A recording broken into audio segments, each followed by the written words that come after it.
Hello everyone, welcome back to another Star Wars Destiny video. Yesterday, Fantasy Flight released their spoiler article for blue cards from Convergence.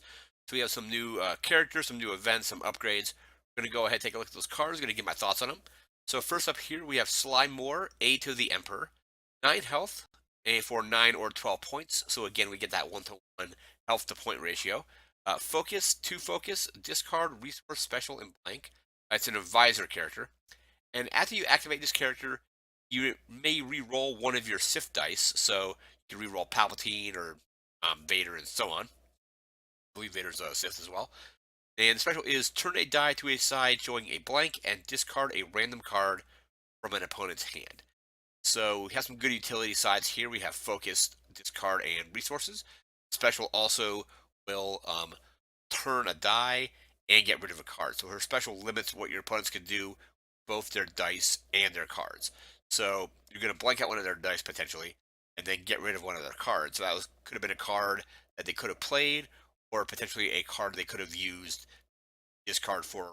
So that will get rid of one of those options with their card, and then the die that you turn to have to then be somehow turned back to what it was on, either like a card event, an event, or like just re-rolling. So pretty good size here. 9 or 12 points. So again, this will pair with the new Palpatine at Elite. So you can run Elite Palpatine at 18, run Slime More at 12, have a 30 point. So I think she's pretty decent.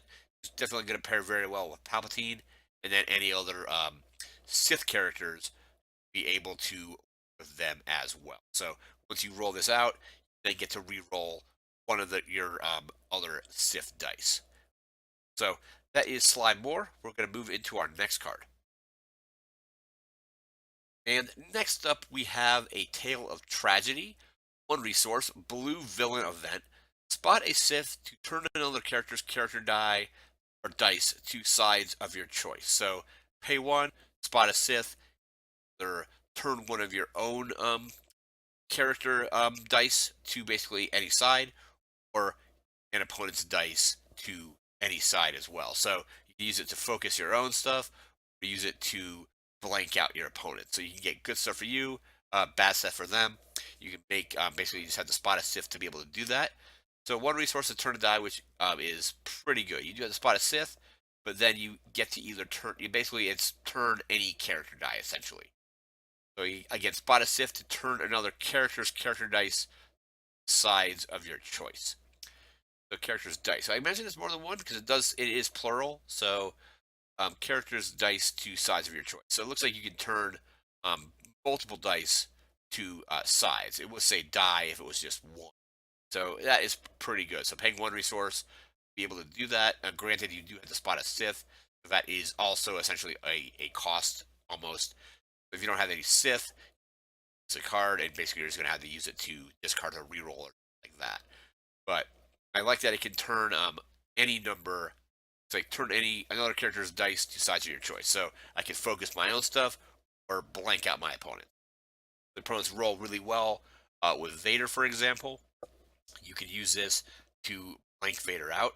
You're not removing his dice, so they're not going to get to be able to roll them back in. They may discard to re until they get something beneficial.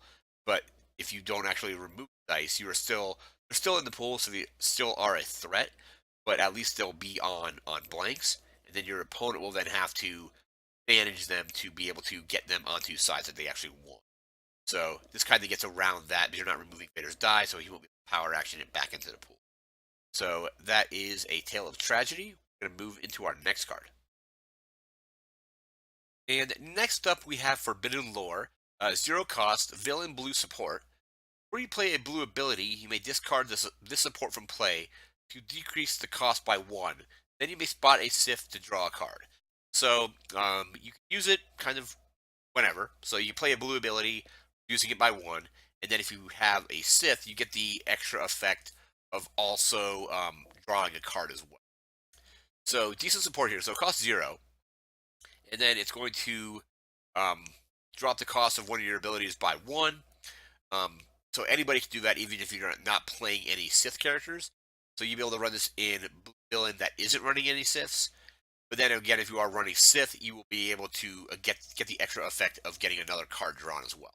So Forbidden Lore, that's Forbidden Lore. We're going to move into our next card. And next up, we have Sif Teachings. Blue villain upgrade ability, 2 resources, +2 melee, discard resource, 2 specials in the blank. Play only if you spot a Sith. It looks like you can play it on other characters that are not Sith. However, to be able to play it, you will have to spot a Sith. And after you play this upgrade, you may remove a die showing a blank. So again, this would work with Slime Moore's ability, blank out one of your opponent's dice. And then special, deal 1 damage to a character, or deal 2 damage if you remove that opponent's die this round. So special is it'll do 1, and if you played some kind of dice removal event or effect earlier in that round, it will do 1 extra damage. And then we have a basically 3 damage sides on the die. So we have the +2 melee and 2 specials, which will each do 1 or 2 damage depending on if you any of your opponent's dice. So that is Sif Teachings. We're going to move into our next card. And next up, we have Ahsoka Tano, Brash Prodigy. 8 health for 8 or 11 points. Again, that 1-to-1 point ratio. She is an apprentice character. 1 melee, +2 melee, +2 melee, +2 shields, resource and blank. And after you activate a Jedi, you may resolve one of this character's character or upgrade dice. If a die is showing as a modifier, resolve it as if it did not have a modifier. So she's going to pair well with Jedis. So basically, you could basically roll after you activate a her, you could resolve her dice. So you want to roll her out first. Then once you activate, let's say I'm playing her with Obi-Wan or Qui-Gon, I can roll her out, activate another Jedi, let's say Qui-Gon, roll Qui-Gon in, or let's make it more thematic. Let's say it's Obi-Wan. So roll in Obi-Wan, and then her die is in the pool. You have the option to resolve one of her character or upgrade dice, and again, if it's modified, you can resolve it as if it were not modified. So if you have a way to roll her out and then roll out another Jedi, maybe with an event that has ambush or something, you could potentially resolve a good amount of dice. So let's say you play this in a blue-yellow deck. Let's say you have her, another Jedi, and some yellow character. You can play the event called Drop In, which is, I believe it's just activate one of your characters. If you're playing on your battlefield, the event gains ambush. So let's say you activate a character. Let's say you roll earlier in the round, you roll out Ahsoka. Play Drop In on, say, Obi-Wan.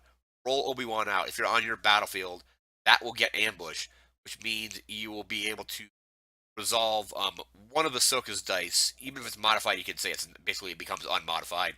And then with ambush, potentially resolve a bunch more damage with Obi-Wan as well, or whatever other Jedi character you roll.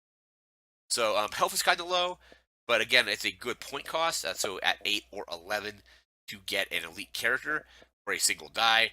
Her ability is interesting because you'll be able to. I like that basically all of her sides are normal side or not modified.